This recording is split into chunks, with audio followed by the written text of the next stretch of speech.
After my wife's death, my sister-in-law invited me to her son's birthday. But when I arrived, she publicly announced that the baby was mine and that she needed half of my $50 million insurance. I asked, "Are you serious?" When she said yes, I couldn't control my laugh because I'm glad to have you here. Follow my story until the end and comment the city you're watching from so I can see how far my story has reached. 6 months. That's how long it had been since I buried my wife Christina, and I still couldn't walk into our bedroom without feeling like the air had been sucked out of my lungs. The house we'd shared for 18 years felt more like a museum now, every corner holding memories that cut deeper than any physical wound. I was sitting in my home office, staring at quarterly reports that might as well have been written in a foreign language when my phone buzzed. Sarah's name appeared on the screen, and I hesitated before answering. Christina's younger sister had been calling more frequently lately, always with some excuse about checking in or making sure I was eating properly. "Tyler, hi." Her voice had that artificially sweet tone I'd grown to recognize over the years. "I hope I'm not bothering you." "No, Sarah, what's up?" "Well, it's Lucas's first birthday next Saturday, and I was hoping you'd come to the party. I know it's been hard for you to be around family lately, but Christina would have wanted you there." The mention of my wife's name hit me like it always did, a sharp pain in my chest that took my breath away. Lucas was Sarah's son, born just 6 months before Christina's cancer took her. My wife had been so excited about becoming an aunt, spending hours knitting blankets and buying toys she'd never see him play with. "I don't know, Sarah. I'm not really in a party mood these days. Please, Tyler, Lucas needs his uncle in his life, and honestly, we all miss Christina too. Being together helps us remember the good times." There was something in her voice, an urgency that seemed out of place for a child's birthday party invitation, but grief had a way of making everything feel off-kilter, so I attributed it to my own emotional state. "Okay, what time?" 2 o'clock, and Tyler, thank you, this means a lot to all of us." After I hung up, I sat back in my leather chair and rubbed my temples. The thought of facing Christina's family felt overwhelming. They'd been supportive during her illness, taking turns at the hospital, bringing casseroles I never ate. But lately, something had shifted. The phone calls felt different, loaded with unspoken expectations I couldn't quite identify. Saturday arrived gray and drizzling, matching my mood perfectly. I dressed in dark jeans and a navy button-down, the closest thing to festive I could manage. The drive to Sarah's house took me through neighborhoods where Christina and I used to walk on Sunday mornings, past the coffee shop where we'd shared countless conversations about our future together. Sarah lived in a modest 2-story house in a subdivision that had seen better days. The lawn needed mowing and the paint was peeling around the window frames. Michael, her husband, worked construction, but had been laid off more often than not lately. I'd offered to help them financially before, but Sarah had always been too proud to accept. I parked behind several cars I recognized from family gatherings and took a deep breath. Through the front window, I could see colorful balloons and the movement of people inside. The sound of children laughing drifted out, a sound that should have been joyful but instead made my chest tighten with the reminder of everything Christina and I would never have. Sarah answered the door before I could knock, almost as if she'd been watching for me. She looked different somehow, nervous energy radiating from her like heat from a fever. Her dark hair was pulled back severely and she'd applied makeup with a heavy hand that didn't quite hide the dark circles under her eyes. "Tyler, I'm so glad you came." She hugged me tighter than usual, her grip almost desperate. "Everyone's in the living room. Lucas is having such a wonderful time." As we walked through the foyer, I noticed several family members I hadn't expected to see. Christina's mother, Eleanor, sat in the corner with her sister, Margaret. Both women looked up when I entered, their expressions unreadable. Christina's cousin David was there with his wife, and even Uncle Robert had made the trip from 2 states away. "Wow, quite a turnout for a 1-year-old, I said, trying to keep my tone light. "Well, you know how much the family loves any excuse to get together," Sarah replied, but her laugh sounded forced. I made my way around the room, accepting condolences that still felt fresh and raw. Everyone seemed genuinely happy to see me, but there was an undercurrent of tension I couldn't place. Conversations seemed to pause when I approached, resuming just a beat too quickly. Eyes followed me as I moved through the room, and I caught whispered exchanges that stopped abruptly when I looked in their direction. Little Lucas sat in his high chair, happily smashing cake into his face with chubby fingers. He was a beautiful child, with dark curls and bright blue eyes that reminded me painfully of Christina. When he saw me, he held out his cake-covered hands and babbled something that might have been "Uncle." "He knows you," Sarah said, appearing at my elbow. "Christina used to show him your picture all the time when she babysat." Something about the way she said it struck me as odd. Christina had been too sick in her final months to babysit anyone. But grief played tricks on memory, and I didn't want to correct what might have been Sarah's way of keeping my wife's memory alive. I was reaching for a piece of cake when Eleanor's voice cut through the room's chatter. "Tyler, dear, come sit with us. We haven't had a proper chance to talk since the funeral." Her tone was kind, but there was something in her eyes that made my stomach clench. I walked over to where she and Margaret sat, both women watching me with an intensity that felt uncomfortable. "How are you holding up, son?" Margaret asked, patting the space beside her on the couch. "Some days are better than others," I said honestly, settling into the offered seat. "And the insurance money? I hope you're managing it wisely. $50 million is quite a responsibility." My blood went cold. The amount of Christina's life insurance policy wasn't something I'd shared with anyone except my attorney and accountant. It wasn't a secret exactly, but it wasn't information I'd volunteered either. "How did you know the exact amount?" I asked carefully. Eleanor and Margaret exchanged a glance that lasted a second too long. "Oh, Christina mentioned it once, I think," Eleanor said vaguely. She was always so practical about financial planning. But Christina had never been one to discuss money with her family. She'd grown up poor and had learned early to keep financial information private. The fact that they knew the precise amount of her policy sent warning bells ringing in my head. I excused myself and walked to the kitchen, needing a moment to process what felt like a growing conspiracy of whispers and knowing looks. Michael was there, opening another case of beer with shaking hands. "Hell of a party," I said, trying to gauge his mood. He looked up, his face flushed either from alcohol or embarrassment. "Yeah, Sarah really went all out." He paused, seeming to struggle with something. "Tyler, I need to tell you something." But before he could continue, Sarah burst through the kitchen door with manic energy. "There you are. We're about to do the birthday song. Lucas's uncle needs to be there for the pictures." She grabbed my arm with a grip that was just shy of painful, pulling me back toward the living room. Michael followed reluctantly, his earlier words left hanging in the air like smoke. As we gathered around Lucas's high chair, I felt the weight of every eye in the room focused on me. The singing was too loud, too forced, and when it ended, the silence that followed felt charged with electricity. That's when I noticed it. The way Sarah's hand rested possessively on Lucas's shoulder, the way Eleanor kept glancing between me and the baby, the way conversations had been steering toward my financial situation all afternoon. And in that moment, standing in that overly warm living room surrounded by people who claimed to love me, I realized that something was terribly, dangerously wrong. The birthday cake sat half-eaten on paper plates, and the afternoon light filtering through the windows had taken on an ominous quality that made my skin crawl. Whatever was coming, I could feel it building like a storm on the horizon, ready to shatter what little peace I'd managed to find in my grief.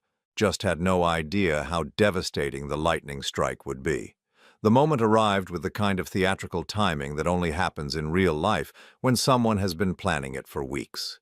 Sarah stood up abruptly, her chair scraping against the hardwood floor with a sound that made everyone's head turn. She smoothed down her dress, a nervous gesture I'd seen her make countless times over the years, but this time it felt rehearsed, practiced. "Before everyone leaves," she announced, her voice carrying across the room with surprising authority, "I have something important to share." My stomach dropped. The room fell silent except for Lucas's happy babbling as he continued to play with his cake. Every face turned toward Sarah, but I felt their eyes shifting to me, measuring my reaction to whatever was about to unfold. "This isn't just a birthday party," Sarah continued, her voice gaining strength. "It's also a celebration of family, and I think it's time everyone knew the truth about Lucas's real father." The words hit the room like a physical blow. I felt my breath catch in my throat as understanding began to dawn. The whispered conversations, the knowing looks, the questions about my insurance money, it had all been leading to this moment. "Sarah, what are you talking about?" Michael's voice was strained, his face pale. Either he was an excellent actor or this was news to him too. Sarah's eyes locked onto mine across the room, and I saw something in them I'd never noticed before. Not just desperation, but calculation. Cold, calculating hunger. "Tyler is Lucas's father," she said simply, as if she were announcing the weather. "We had an affair while Christina was sick. I'm sorry it has to come out this way, but Lucas deserves to know his real daddy, and Tyler needs to take responsibility for his son." The silence that followed was deafening. I could hear my own heartbeat pounding in my ears, feel the heat rising in my face, taste the metallic tang of shock and fury on my tongue. Around the room, family members sat frozen, their expressions ranging from horror to fascination to what looked suspiciously like satisfaction. Then, something unexpected happened. I started to laugh. It began as a low chuckle that built into full-throated laughter that echoed off the walls of Sarah's modest living room. I laughed until tears streamed down my face, until my sides ached, until every person in that room was staring at me like I'd completely lost my mind. "Tyler," Eleanor said sharply, "this is hardly the time for humor." "Oh, but it is," I managed between gasps. "It absolutely is, because this is the most ridiculous thing I've ever heard in my life." Sarah's confident expression faltered slightly. "I know it's a shock, but denying it won't change the facts." "Facts?" I wiped my eyes and looked around the room at Christina's family, these people I'd considered my own family for nearly 2 decades. "The fact is that you're all sitting here believing this garbage without asking a single logical question." "Tyler," Margaret said carefully, "if Sarah says—" "Sarah says a lot of things," I interrupted. "But here's what Sarah doesn't know, what none of you apparently bothered to consider before staging this little intervention." I stood up, feeling steadier than I had in months. The grief that had been weighing me down was still there, but now it was joined by something else. Righteous anger at the betrayal of people I'd trusted. "I had a vasectomy 8 years ago," I said clearly, making sure every person in the room heard me. "It's medically impossible for me to father any children." The effect was immediate and dramatic. Sarah's face went white, then red, then white again. Several family members gasped audibly. Michael looked like he'd been punched in the stomach. That's not," Sarah stammered. "Not what?" I challenged. "Not true? Would you like to see the medical records? I still have them." The room erupted in whispered conversations as the implications sank in. Sarah had just publicly accused me of adultery and demanded financial support for a child that couldn't possibly be mine, in front of Christina's entire family. "You're lying," Sarah said desperately. "You're lying to protect your reputation." "Am I? Then let's do a DNA test. Right now, I'll drive to the lab myself." The color drained from her face completely.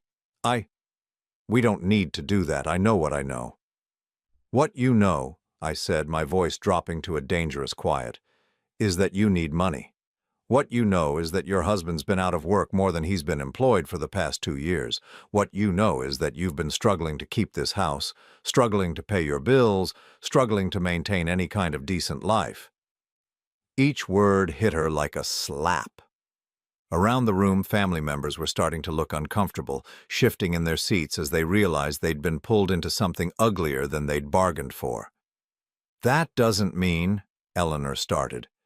"It means," I continued, that someone looked at my wife's life insurance payout and saw an opportunity. Someone decided that $50 million was worth destroying whatever relationship we might have had left." Tyler, please. Sarah's voice cracked. Think about Lucas. Even if you're not his biological father, Christina loved him like he was her nephew. She would have wanted you to help take care of him.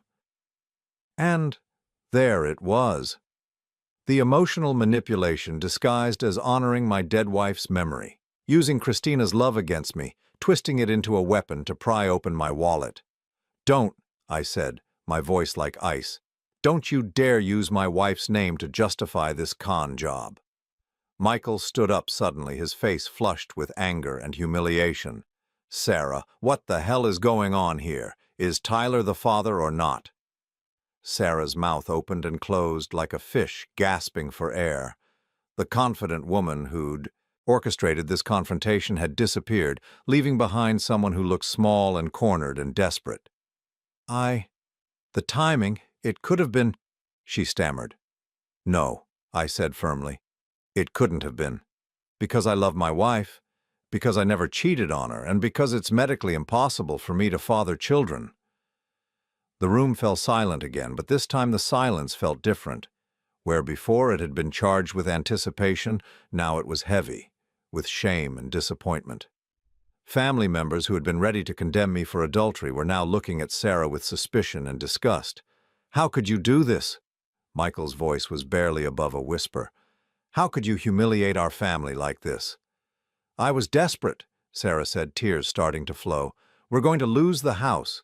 The credit cards are maxed out. I thought if Tyler could just help us. By lying? By accusing him of adultery? By trying to destroy his memory of Christina? I watched this family implosion with a mixture of satisfaction and sadness.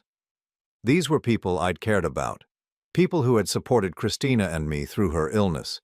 But they'd also just sat here, ready to believe the worst about me based on nothing more than Sarah's desperate lies. Tyler, Eleanor said quietly, we owe you an apology. Do you? I asked. Or did you all know exactly what Sarah was planning to say today? The uncomfortable shifting in the room told me everything I needed to know. This hadn't been Sarah acting alone. This had been a coordinated effort, a family meeting where they'd discussed my finances and decided I owed them something. I walked over to Lucas's high chair where the innocent baby continued to play with his toys, oblivious to the drama unfolding around him. He looked up at me with bright, trusting eyes, and for a moment my heart clenched with genuine affection for this child who had become a pawn in his mother's scheme. Lucas deserves better than this, I said quietly. He deserves a mother who doesn't use him as bait for con jobs. Sarah's sobs grew louder, but I felt no sympathy for her tears. She'd been willing to destroy my reputation, my memory of Christina, and her own son's future for money she had no right to claim. I headed toward the door, ignoring the calls from various family members who suddenly wanted to explain or apologize or make excuses. But as I reached for the handle, Sarah's voice stopped me cold. Wait, she called out desperately. There's something else, something about Christina that you don't know. I turned, slowly, seeing something in her eyes that made my blood run cold. Whatever she was about to say, I had the terrible feeling that this afternoon was far from over. And somewhere in the back of my mind a small voice whispered that maybe, just maybe, I didn't know my late wife as well as I thought I did. Sarah's words hung in the air like poison gas, and I felt something cold settle in my chest. The way she said something about Christina with that desperate, calculating look in her eyes made every instinct I had scream danger. What are you talking about? I asked quietly, but I didn't move back into the room. Whatever bomb she was about to drop, I wanted to be near an exit. Christina knew, Sarah said, her voice gaining strength as she saw she had my attention. She knew about us, about what happened between us. The room went completely silent. Even Lucas stopped babbling, as if sensing the tension that had descended like a suffocating blanket over his first birthday party. There was no us, I said firmly. There was no what happened. You're digging yourself deeper into a hole that you can't climb out of. She confronted me, Sarah continued, tears streaming down her face. Right before she went into the hospital for the last time, She said she knew about the affair, about Lucas being yours. She was going to change her will, Tyler. She was going to leave everything to charity instead of you." I felt the words hit me, like physical blows. Christina, dying and believing I had betrayed her with her own sister. Christina, spending her final weeks thinking the man she'd loved for 18 years had cheated on her when she was most vulnerable. "You're lying," I whispered, but my voice lacked conviction.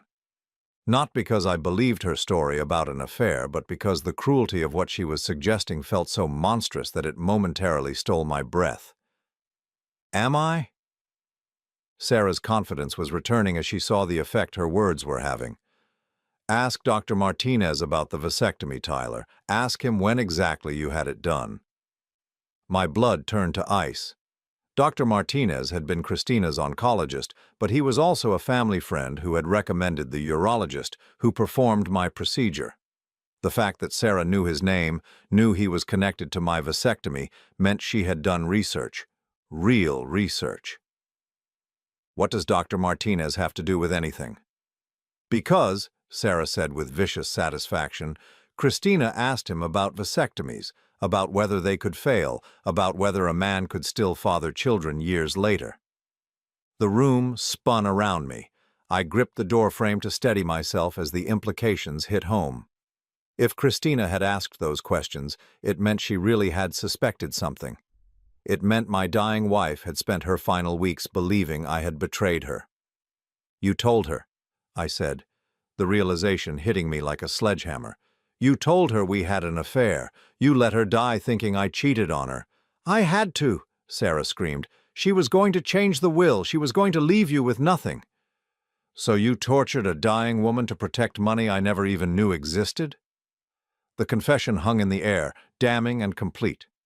Sarah had just admitted to psychologically torturing my wife in her final weeks for the chance at an inheritance that didn't even exist at that point. Michael stood up slowly, his face pale with disgust. "Sarah, tell me you didn't do what I think you did." "I was protecting our family," Sarah said desperately. "Our son's future. I thought if Christina believed Tyler had cheated, she'd leave the money to family instead." "Our son?" Michael's voice was dangerously quiet. "Tyler just proved he can't be the father. So whose son is Lucas really, Sarah?" The question hung in the air like a time bomb. Sarah's face went through a series of expressions, panic, calculation, resignation, before settling on something that looked almost relieved. "It doesn't matter," she said finally. "What matters is that Tyler has $50 million and we have nothing." "It matters to me," Michael said. "It matters a hell of a lot to me." I watched this family drama unfold with a mixture of horror and fascination. In the space of an hour, Sarah had destroyed her marriage, revealed herself as a manipulative liar, and admitted to torturing my dying wife. But there was something else in her desperation, something that told me this went deeper than simple greed. "Who is he?" I asked quietly. Sarah's eyes darted around the room, looking for support that was no longer there. The family members who had been ready to take her side an hour ago were now staring at her with disgust and disappointment. "It's not important," she repeated. "The hell it's not," Michael exploded. "I've been raising another man's child for a year, thinking he was mine. Who is the father, Sarah?" "Someone who can't acknowledge him," Sarah said finally. "Someone who's married, someone who could never be in Lucas's life anyway." The pieces were starting to come together in my mind. A married man who couldn't acknowledge his son, Sarah's desperate need for money, the timing of Lucas's birth just months before Christina's death. "He's wealthy, isn't he?" I said. "The real father. He's wealthy and he's married and he can never publicly claim Lucas." Sarah's silence was confirmation enough. "So you decided I would make a convenient replacement father, someone with money and no family of my own to complicate things." "Tyler, please," Eleanor interrupted. "Maybe we could all just calm down and discuss this rationally." I turned to look at Christina's mother, this woman who had helped raise my wife, who had been like a mother to me for 18 years. "Were you part of this?" I asked. Her hesitation was answer enough. "We just thought," Margaret began. That family should take care of family, that you might want to help with Lucas since Christina cared so much about him. By lying? By accusing me of adultery? By letting Sarah torture Christina in her final weeks? We didn't know about that part, Eleanor said quickly, but I was done listening to excuses and justifications. These people had sat in this room ready to destroy my reputation and extort money from me based on lies they had helped orchestrate. The only thing they hadn't counted on was my vasectomy. "Here's what's going to happen," I said, my voice steady and cold. "I'm going to leave this house and I'm never going to see any of you again. I'm going to honor Christina's memory by living the life she would have wanted me to live, which doesn't include being ATM machine for her lying, manipulative family." "Tyler, wait," David spoke up for the first time. "Don't let Sarah's mistakes destroy our whole relationship. Some of us had nothing to do with this." I looked around the room at faces I'd known for decades, Christina's family, who had been my family too, but I saw them clearly now for what they were, people who viewed me as a source of money first and a person second. "Didn't you?" I asked. "Then why is everyone here? Why is Uncle Robert here from 3 states away for a 1-year-old's birthday party? Why are you all here on the same day that Sarah decided to make her big announcement?" The uncomfortable shifting told me everything I needed to know. This had been planned, coordinated, rehearsed. They had all known what Sarah was going to say, had all been prepared to support her claim in exchange for what they hoped would be a piece of $50 million. I walked over to Lucas one more time. The baby looked up at me with those bright blue eyes, and I felt a stab of genuine sadness. Not for Sarah, not for the family that had betrayed me, but for this innocent child who would grow up learning that his mother had tried to sell him to the highest bidder. "I'm sorry, little guy," I whispered. "You deserve so much better than this." Then I walked out of that house and into the gray September afternoon, feeling like I was emerging from a toxic fog that had been choking me for months without my realizing it. But as I drove away, Sarah's words about Christina echoed in my mind. Had my wife really spent her final weeks believing I had betrayed her? Had she died thinking the love of her life was a lie? I needed answers, and I knew exactly where to find them. Dr. Martinez had been more than Christina's doctor. He'd been our friend. If anyone knew what Christina had been thinking in her final weeks, it would be him. As I pulled into the hospital parking lot, I couldn't shake the feeling that I was about to learn something that would change everything I thought I knew about my marriage, my wife, and the woman I'd just escaped from. The truth, I was beginning to realize, was going to be more complicated than either Sarah's lies or my own assumptions, and somehow that terrified me more than anything that had happened at the party. Dr. Martinez looked older than I remembered as he sat across from me in his office, his hands folded on the desk between us. The fluorescent lights cast harsh shadows across his face, making the lines around his eyes more pronounced. He'd aged in the 6 months since Christina's funeral, and I suspected I had too. "Tyler, I'm glad you came to see me," he said, quietly. "I've been thinking about calling you for weeks." My stomach dropped. "About what Christina asked you? About the vasectomy?" He nodded slowly, his expression grave. "She did ask me about it, but not for the reasons you might think." I leaned forward, my heart pounding. "What do you mean?" "Christina knew about your vasectomy, Tyler. She knew it was medically impossible for you to father children. That's why she came to me with questions." The words hit me like a physical blow. "I don't understand. If she knew I couldn't be the father, then why did Sarah say—" "Because Sarah told Christina that Lucas was your son," Dr. Martinez interrupted, "and Christina knew immediately that it was a lie." The room spun around me as the implications sank in. Christina hadn't died believing I cheated on her. She'd died knowing that her sister was a liar. "Sarah came to Christina about 3 weeks before her final hospitalization," Dr. Martinez continued. "She claimed you had been having an affair, that Lucas was your child, and that Christina should change her will to provide for the baby." "And Christina didn't believe her?" "Christina laughed in her face," Dr. Martinez said with a sad smile. "She told Sarah that she knew about your vasectomy, knew it was impossible, and that she was disgusted by the attempt to manipulate her when she was dying." Relief flooded through me so powerfully that I felt dizzy. Christina had known, she had trusted me. She had died knowing that our love was real and unbroken, but the relief was quickly replaced by a burning rage at what Sarah had tried to do. "So why did Christina ask you about vasectomies failing?" Dr. Martinez hesitated, and I saw something troubling cross his expression. "Because she wanted to understand something about Sarah's situation. She was trying to figure out who the real father was." "Did she figure it out?" "She had her suspicions." He paused, seeming to weigh his words carefully. "Tyler, what I'm about to tell you could be very damaging to several people. Are you sure you want to know?" "After what happened today? Yes. I need to know everything." Dr. Martinez opened his desk drawer and pulled out a sealed envelope with my name written on it in Christina's handwriting. "She asked me to give you this if Sarah ever came after you for money," he said. "She said you'd know when the time was right." My hands shook as I took the envelope. Christina's handwriting, her final words to me about something she'd known would happen after her death. She knew Sarah would do this. Christina knew her sister better than anyone. She knew Sarah was desperate for money, knew she was capable of manipulation, and she knew that with $50 million at stake, Sarah wouldn't be able to resist taking a shot at it. I stared at the envelope, afraid to open it but knowing I had to. "Dr. Martinez, who did Christina think was Lucas's real father?" He was quiet for a long moment, and when he spoke, his voice was barely above a whisper. "Have you ever wondered why Eleanor and Margaret knew the exact amount of your insurance policy?" My blood went cold. "What are you saying?"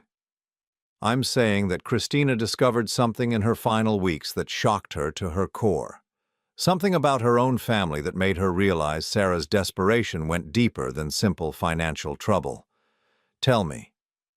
The real father of Lucas is married, wealthy, and someone who could never publicly acknowledge the child," Dr. Martinez said carefully. "Someone who has been giving Sarah money to keep quiet but not enough to solve her problems permanently." The pieces were starting to click into place in my mind, forming a picture so ugly I didn't want to see it clearly. "Someone in the family," I said. Dr. Martinez nodded grimly. "Christina found text messages on Sarah's phone when she was visiting one day, messages that made it very clear who Lucas's father really is and why Sarah is so desperate for money." "Who?" "Read the letter, Tyler. Christina explains everything." With trembling fingers, I opened the envelope and unfolded 2 pages of Christina's neat handwriting. As I read, I felt my understanding of the past year shift and realign into something far more sinister than I could have imagined. "My dearest Tyler, if you're reading this, then Sarah has done exactly what I knew she would do.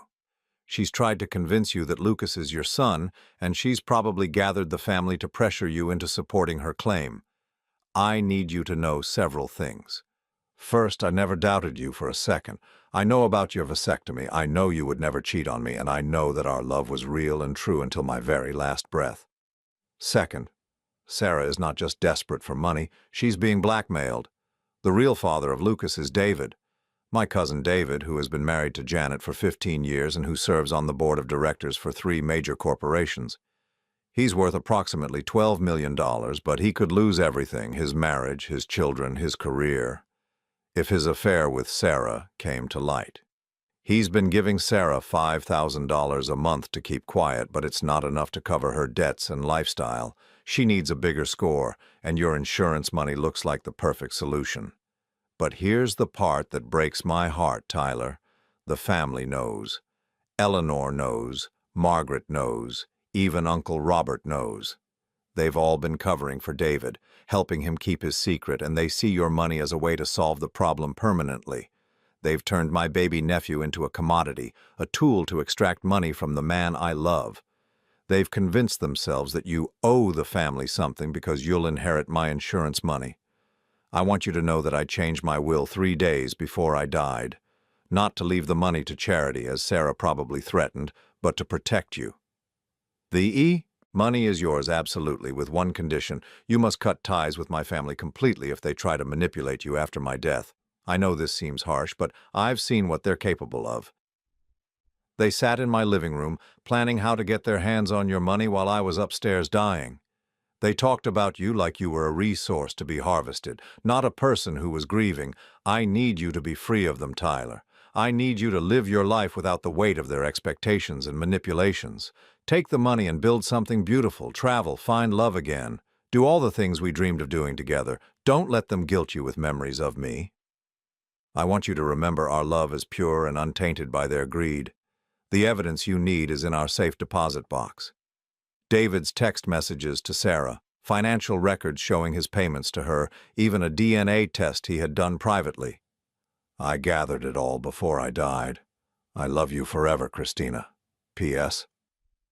Lucas is innocent in all of this. If you can find a way to help him without enabling Sarah's manipulation, please do. He deserves better than the family he was born into. I sat in stunned silence, the letter trembling in my hands. David, Christina's cousin, who I'd considered a friend, a man who had sat in my living room, eaten my food, comforted me at Christina's funeral, all while knowing he was the father of the child his sister-in-law was trying to pin on me. She gave you copies of everything? I asked Dr. Martinez. He nodded.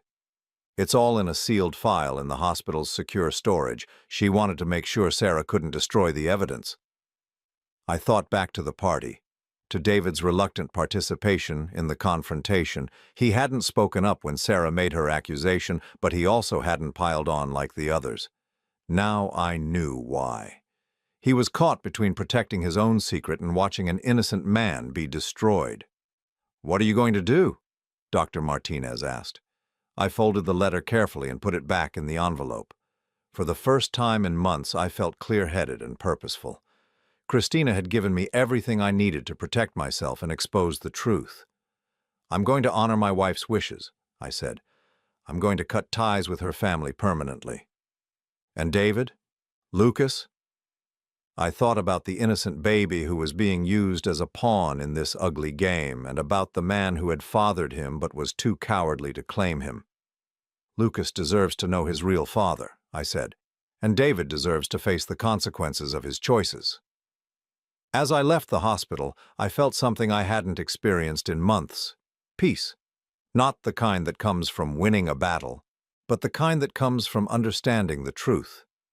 Christina had protected me even after death, had seen through her family's manipulation, and given me the tools to escape it. But there was one more thing I needed to do. One final confrontation that would put this ugly chapter behind me forever and ensure that Sarah could never try this again with anyone else. I pulled out my phone and sent a single text to David. "We need to talk. Tomorrow at 10 a.m., Christina's grave. Come alone or I go to Janet with everything."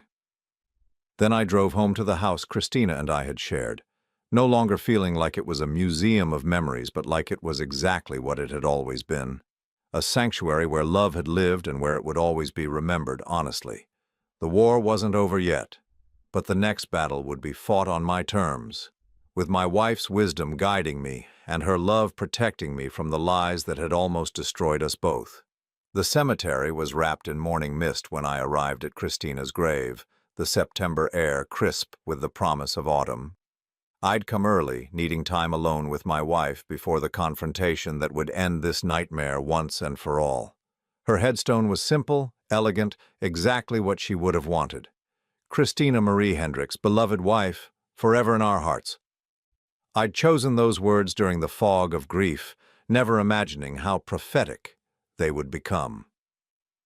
"I found your letter," I said quietly, placing fresh white roses on her grave. "You saved me, even after you were gone. You always were the smartest one in the family." The irony wasn't lost on me, that I was about to confront her cousin here, in this place where her body rested. But somehow it felt right. Christina had orchestrated this final revelation, and she deserved to be here for it. David arrived exactly at 10, his expensive sedan crunching over the gravel path. He looked terrible, pale, unshaven, his usual confident demeanor replaced by the haunted look of a man whose secrets were about to destroy his life. "Tyler," he said as he approached, his voice hoarse, "I'm sorry it's come to this." "Are you? Or are you just sorry you got caught?" He stopped about 10 feet away from me, his hands shoved deep in his coat pockets. Both, I suppose. I studied his face, looking for some sign of the man I'd thought I knew. David had been at my wedding, had been a pallbearer at Christina's funeral, had shaken my hand and called me brother, all while carrying this poisonous secret. "How long?" I asked. "The affair?" "About 2 years. It started when Michael lost his job the first time. Sarah was vulnerable." Vulnerable. I let the word hang in the air. "Is that what you call someone whose husband is struggling to find work? Vulnerable?" David flinched but didn't defend himself. "It was wrong. I know it was wrong." "Wrong doesn't begin to cover it. You destroyed your marriage, your family, Sarah's marriage, and almost destroyed mine. All for what? Sex with your cousin's sister-in-law?" "It wasn't like that," David said weakly. "We had feelings for each other." "Feelings?" I laughed bitterly. "Did those feelings include letting her try to pin your son on me? Did those feelings include watching her accuse me of adultery in front of my dead wife's family?" David's face crumpled. "I never wanted it to go that far. I told Sarah not to involve you. But you didn't stop her, did you? You sat there yesterday and watched her try to destroy my reputation rather than own up to your own mess." "My marriage." "Your marriage is over anyway," I cut him off. "The only question is whether it ends with you being honest or with me showing Janet the evidence Christina collected." David's face went white. "What evidence?" I pulled out my phone and scrolled to the photos I'd taken of the documents from Christina's safe deposit box that morning. Text messages between David and Sarah discussing the pregnancy, discussing money, discussing how to keep Janet from finding out. Bank records showing monthly payments from David's personal account to Sarah's. Even a DNA test David had secretly arranged confirming his paternity. "She documented everything," I said, showing him the screen. "Every lie, every payment, every secret meeting. Christina was smarter than both of you combined." David sank to his knees on the wet grass, his carefully constructed life crashing down around him. "Oh God, Christina knew. She knew you were Lucas's father. She knew you were paying Sarah to keep quiet. She knew the whole family was planning to come after my insurance money to solve your problem." "I never asked them to do that," David said desperately. "I never wanted them involved." "But you didn't stop them either. You let them believe your lie about me being the father. You let them think they could shake me down for money that would solve everyone's problems." I looked down at him kneeling beside my wife's grave, and I felt something I hadn't expected. Pity. Not enough to forgive him, but enough to understand how a moment of weakness had spiraled into this catastrophe. "How much have you given Sarah?" "About $60,000 over the past year," David admitted. $5,000 a month. "And it wasn't enough. It's never enough. Her debts keep growing. Michael's unemployment benefits ran out. They're behind on the mortgage, the car payments, everything. So she decided $50 million would solve the problem permanently." David nodded miserably. "She said if you believed Lucas was yours, you'd want to take care of him, that you had more money than you could ever spend anyway." "And you believed that was acceptable? That I should pay for your son because you're too cowardly to claim him?" "I was scared," David whispered. "Scared of losing my family, my job, everything I've worked for." "Well, you're going to lose it anyway now. The only question is how." I crouched down so we were at eye level. "Here's what's going to happen. You're going to go home and tell Janet the truth, all of it, about the affair, about Lucas, about the money you've been secretly paying Sarah." "Tyler, please." "I'm not finished. You're also going to establish a trust fund for Lucas. Not a few $1,000s here and there, but enough to secure his future. College, health care, everything a father should provide." David's eyes widened. "I can't afford—" "You can't afford not to. Because if you don't take responsibility for your son, I'll make sure everyone knows what kind of man you really are. Your business partners, your clients, your board positions, everyone will know that you abandoned your child and tried to frame an innocent man." The threat hung in the air between us. David stared at me with the look of a man watching his world collapse. "There's more," I continued. "You're going to make sure Sarah understands that this ends here. No more schemes, no more manipulation, no more coming after me or anyone else for money she doesn't deserve. If she wants support for Lucas, she deals with you directly. And if I do all this? Then this stays between us and the people who already know. Janet will leave you, but at least she'll know the truth instead of living a lie. Your children will know their half-brother exists, and Lucas will grow up knowing who his real father is. David was crying now, the weight of his choices finally crushing down on him. "I'm sorry," he whispered. "I'm so sorry about all of this." "Don't apologize to me," I said, standing up. "Apologize to Christina. Apologize to your wife. Apologize to your son who's going to grow up knowing his father was too ashamed to claim him." I walked back to Christina's grave and placed my hand on her headstone. "Your family showed their true colors, sweetheart, but you already knew they would." David struggled to his feet, looking like he'd aged 10 years in the past hour. "What about you? What are you going to do?" "I'm going to honor Christina's wishes," I said simply. "I'm going to cut ties with your toxic family and live the life she wanted me to live. The money is mine, legally and morally. Christina earned it through years of work, and she chose to leave it to me. Your family will never see a penny of it." David nodded slowly, accepting his fate. "For what it's worth, Christina was the best person in our family. She deserved better than all of us." "Yes, she did, and she knew it." As David walked away, shoulders slumped in defeat, I felt the final pieces of this ugly puzzle fall into place. Christina had seen it all coming, had protected me from beyond the grave, and had given me everything I needed to escape the web of lies and manipulation that had entangled our families. I spent another hour at her grave, telling her about the confrontation, about Sarah's public humiliation, about the family she'd been wise enough to see clearly. The morning mist had burned off, leaving the cemetery bathed in golden sunlight that made everything feel clean and new. "I'm going to be okay," I promised her. "I'm going to be free." As I walked back to my car, I felt lighter than I had in months. The grief was still there, would always be there, but it was no longer tangled up with guilt, confusion, and the weight of other people's expectations.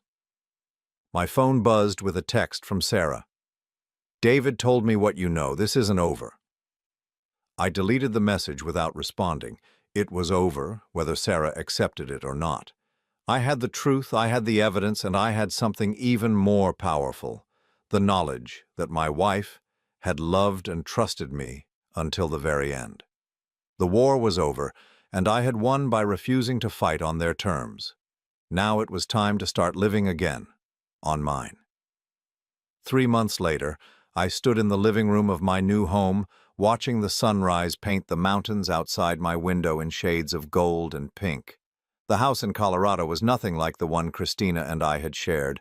Smaller, simpler, perched on a hillside with views that stretched for miles. It was exactly what I needed. A place where memories could be treasured without being overwhelming. The silence here was different from the suffocating quiet that had filled my old house after Christina's death. This was peaceful silence, the kind that comes from being truly alone by choice, rather than abandoned by circumstance. My phone had been mercifully quiet since I'd changed my number and moved.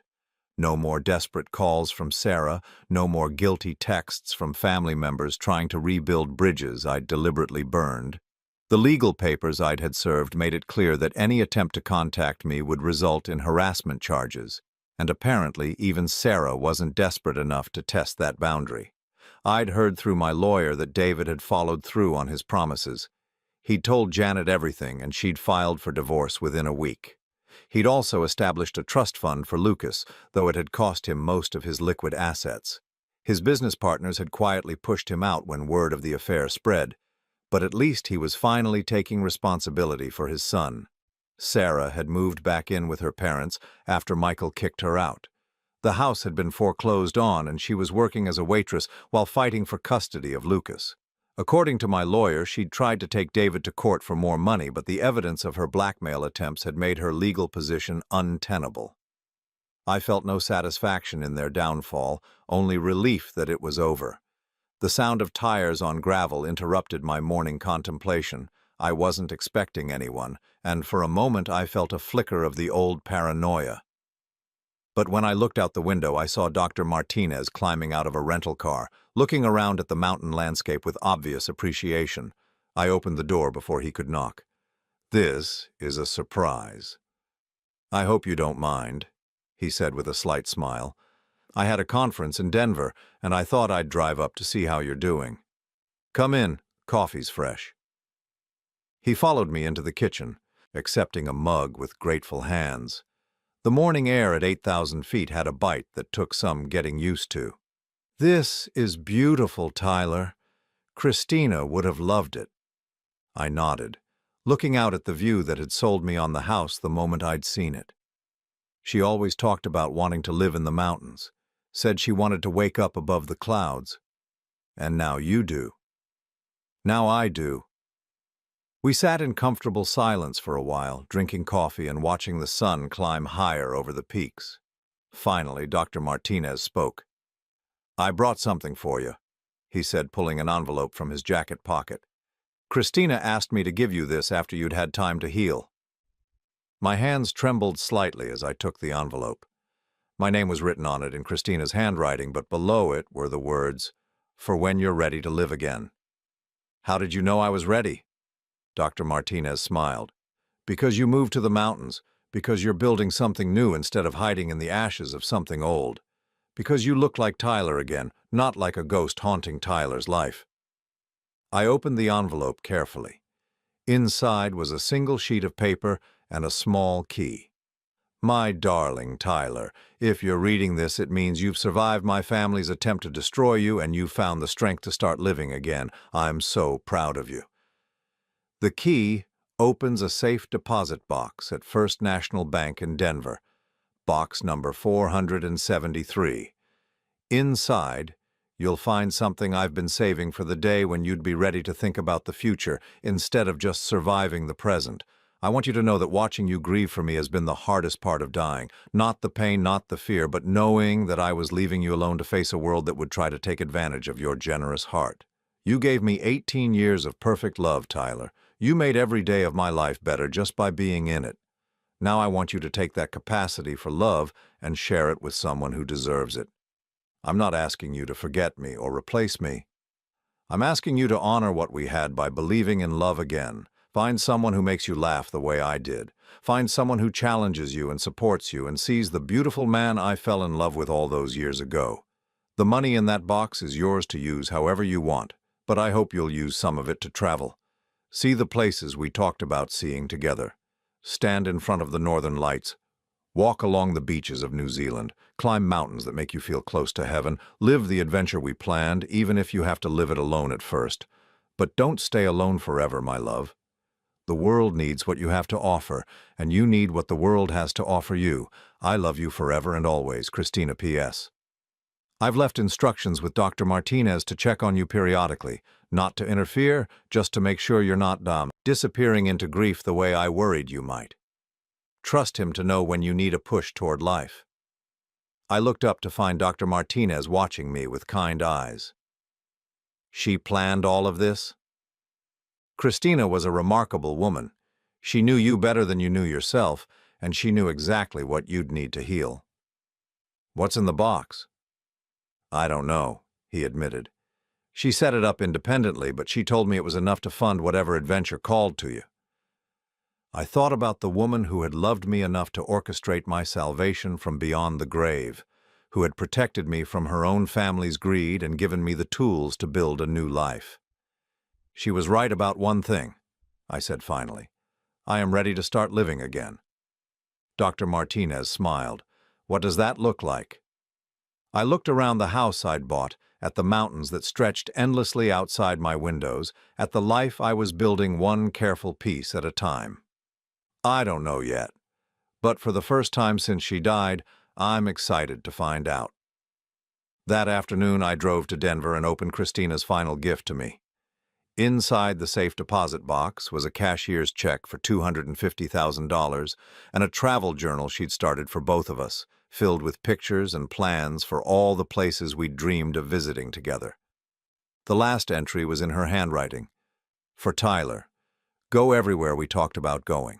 Take pictures for both of us. Live enough life for two people until you find someone to share it with. I closed the journal and looked around the sterile bank room where my wife had arranged my liberation. She'd given me money, freedom, and most importantly, permission to be happy again. That night, I sat in my new living room with travel brochures spread across the coffee table. New Zealand beckoned with its mountains and beaches. Iceland promised northern lights dancing across winter skies. Scotland offered castles and landscapes that looked like something from a fairy tale. For the first time in months, I felt excited about tomorrow instead of just resigned to it. I picked up my phone and booked a flight to Auckland, leaving in 2 weeks. It would be my first real vacation in 5 years, my first solo adventure since college, my first step into a future that belonged entirely to me. As I fell asleep that night in my mountain house, I thought about Christina and how she'd managed to save me from a family that would have consumed me with their neediness and manipulation. She'd seen the trap they were setting and had given me everything I needed to escape it. But more than that, she'd given me permission to live again. Permission to love again. Permission to build something beautiful from the ashes of our beautiful life together. Sarah and her schemes felt like someone else's nightmare now, something that had happened to a different version of myself. The man who had been manipulated and lied to and nearly destroyed by greed disguised as family obligation was gone. In his place was someone stronger, wiser, and finally free to discover who he could become when he wasn't carrying the weight of other people's expectations and entitlement. I was Tyler again, but better. Tyler plus 18 years of love, plus hard-earned wisdom about the difference between family and parasites, plus the mountaintop perspective that comes from surviving something that should have destroyed you. Tomorrow would bring new possibilities, new adventures, and eventually new love. But tonight I was simply grateful to be alive, to be free, and to have been loved by a woman wise enough to protect me even after she was gone. The war was over, and I hadn't just survived it. I'd learned to live again.